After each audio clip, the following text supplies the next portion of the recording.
Hey there, Pipsters. My name is Jason, and thanks for tuning into my channel, Pips-N-Chits.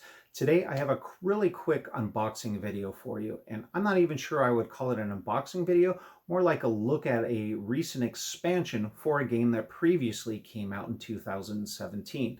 Now, the game I'm talking about is Fallout, brought to you by Bethesda and Fantasy Flight Games. And back in 2017, that was a 1 to 5 player semi-competitive game. And then the following year in 2018, there was a second boxed expansion to it that brought out new figurines and new adventures. And that was set in the new California desert that a lot of people would recognize from the video games. However, it was still kind of lacking, a lot of players thought, of that true cooperative nature for it. So I guess Fantasy Flight listened, and ergo came out Fallout Atomic Bonds, the cooperative pack. And what this pack is supposed to do is to not necessarily fix the game, but kind of in conjunction with the more competitive aspect, take all the original scenarios and turn it into a cooperative game now. So you play exactly the same scenarios, but there's some new rules and some new modifications to that are contained in this pack. So think of it as Fallout maybe 1.5, if you will. That tends to bring the game up to cooperative standards. So enough of me talking. Let's go down to the table and take a look what's in the box. All right, here we have Fallout here on the table, and because I didn't mention it in the intro, I just want to let you guys know that this retails for approximately $15 online right now. So without further ado, let's get right to it. Fallout, the board game is required to play, and it says Fallout Atomic Bonds Cooperative Upgrade Pack. We'll go ahead and turn it over. And the game contents say 1 rule sheet, 1 assist die, 9 tokens, 5 scenario sheets, and 60 cards. It's for ages 14 and up, and if you buy sleeved cards, here it's recommending 1 pack of the yellow sleeve cards from Fantasy Flight Games there. So let's go ahead and see what's in the box. Okay, first thing up, let's see, what else do we have here? Well, we'll just empty this all out. Okay, let's get to the rules here. This sheet first.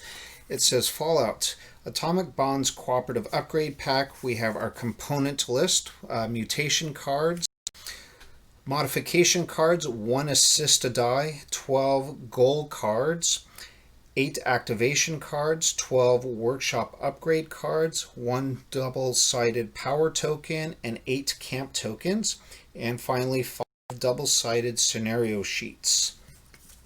Let's open this up a bit, and we have setup, playing, talking about the factions, how to end the game. There's not a lot here, pretty much I would imagine just a couple modifications to the core game. And on the back side we have additional rules. We have our assisting, how we use the assist die, how we use the new camp tokens, new fast travel, modifications and mutations, and workshop upgrades. But there's not a lot here, just credits and play testing. So we have approximately 1 to 2.5 pages possibly of new rules. So let's go ahead and take a look at our dice. This is the new assist die, this bright green neon one with the embossed vast display. You'll recognize a similar dice from the core games. Pretty nice. Set that aside. And let's get into our scenario sheets and tokens. So here is our 8, looks like camp tokens, double-sided, and our power token. We have our star and our shield for factions there. Same kind of thick cardboard that's in the base game, so that's nice that they continued with that same quality. And we have our scenario boards here, and here's 5 of them. They're double-sided as well, and we have the Capital Wasteland, the Pit, the Commonwealth, Far Harbor, and Rise of the Master. And basically the same ones, but think that we might have different difficulty levels, possibly. So we have one for the Brotherhood. Oh, I see. One is going to be for the Star faction, and one is going to be for the Shield faction, depending on which one that you're going to play. So there's those. And now we get right into the cards here.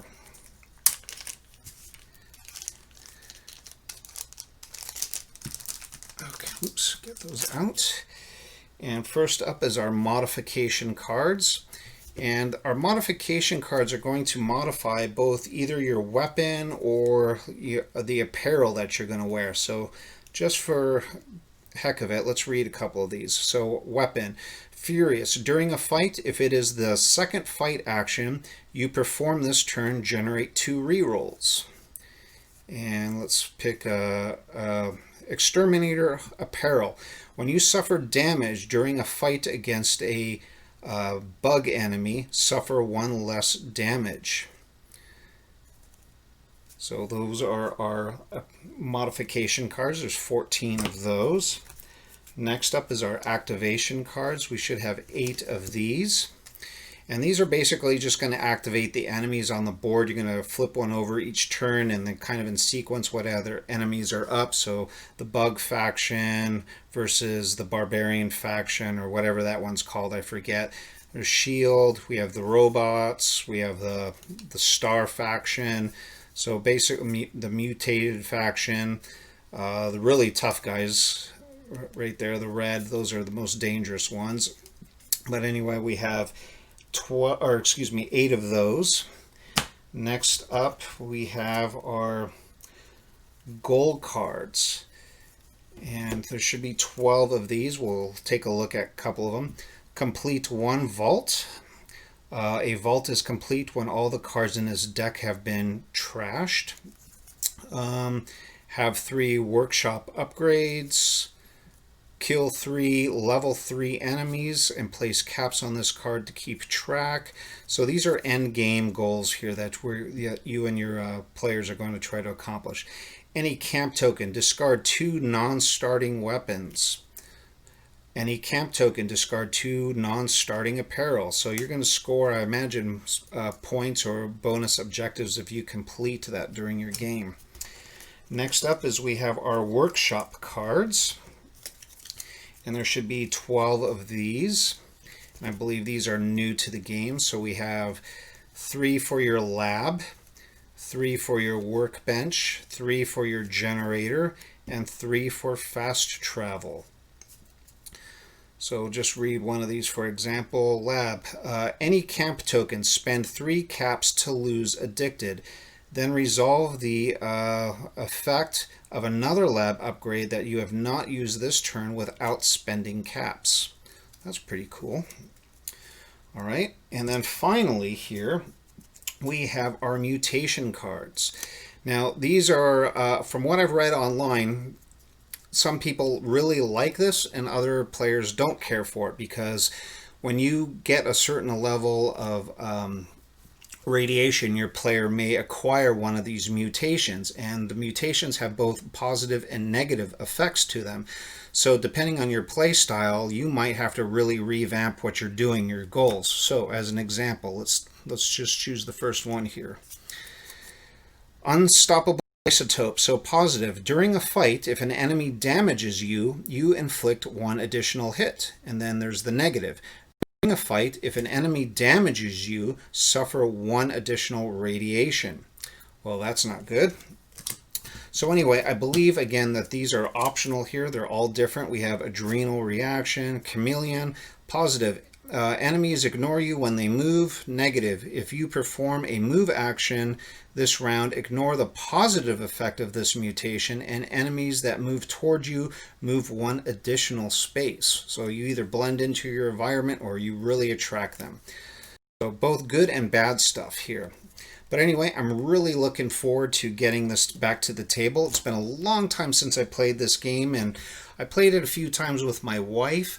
She enjoyed it, but it was more competitive, and I think it would be much more enjoyable for the both of us if we were able to travel the Wasteland in a more of a cooperative sense. So I think that we're going to see this come out to the table a lot more. Anyway, that's it for Fallout Atomic Bonds, the Cooperative Upgrade Pack. If you enjoy this or have any comments, go ahead and leave a comment in the comment section below. And until next time, here's hoping to see you at the table.